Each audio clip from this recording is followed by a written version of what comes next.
Our clinical time in these quarters was a little bit different story, though.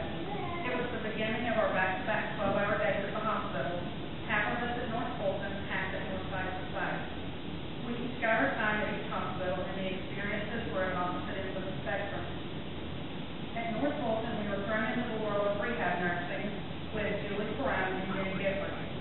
We cared for patients who had suffered strokes, heart attacks, and falls. We made beds, performed skin assessments, learned how to do catheters, and accompany patients to physical therapy. We learned to document properly, give medications, and leave Julie alone when she was with another student doing meds. We also learned what to say, how to say it, and when to say it. More importantly, what not to say, how not to say it, and when not to say it. Like never asked an exhausted, frustrated, and probably ticked off instructor, you're going to have to stay past 7 p.m. Because if so, that's just not going to work for you. Don't say that, never, even as a joke. It just ticks them off more.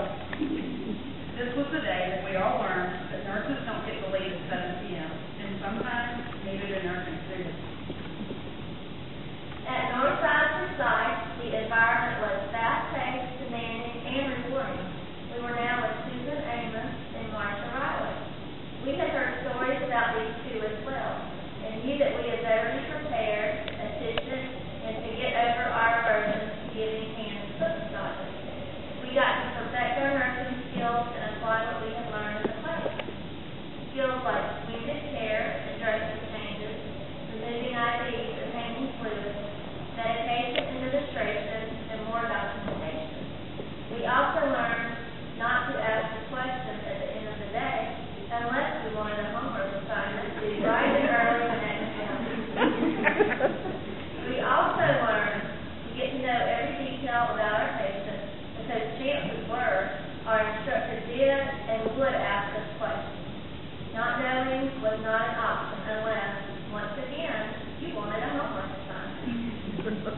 Third quarter also introduced us to the world of mental health. We traveled to Georgia Regional Hospital in Decatur to get this experience. Some of us enjoyed it, some of us not so much. We met the Queen, a Prince, and a Motown singer. We walked away from the experience with a newfound appreciation for both mental health nurses and the patients they care for. Some of us discovered that we may fit in well in this field, maybe a little too well. Now comes fourth quarter, the fourth and final quarter. With this quarter came everything new. 2 new instructors, 3 new subjects, and 3 new clinical sites. Even the groups we have been with for the past 6 months were switched up. But we can see the finish line now, and nothing can stop us. We had a full day of class filled with pediatrics, OBs, and leadership. 2 days a week, we were spread out at various doctors' offices and clinics, all alone, with no instructors looking over our shoulders or making sure we were doing what we were supposed to be doing. We could actually give a shot without hearing Susan say, "Needle, needle, needle." We did everything from pediatrics to the nursing home, family medicine to plastic surgery. This was the time we got to prove to ourselves and the whole world that we could actually do this.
griped and moaned, you listened to us. We cried, you dried our tears. We flipped out entirely, and you calmed our fears. You sacrificed just as much as we did and supported us throughout this process. For this, we are more grateful than you will ever know. In conclusion, going back to the first question we all met that first day of nursing school, why do you want to become a nurse? We all chose to pursue nursing as a career for different reasons. Some maybe for the paycheck, some because we feel it's a calling, and some of us because we recognize the link between nursing and total world domination. But in all seriousness, regardless of the reasons for getting into this program, we all finished this program, and what we are walking out of here tonight with is so much more than a little pen and a paper hat. Some say that a society can be defined by its symbols.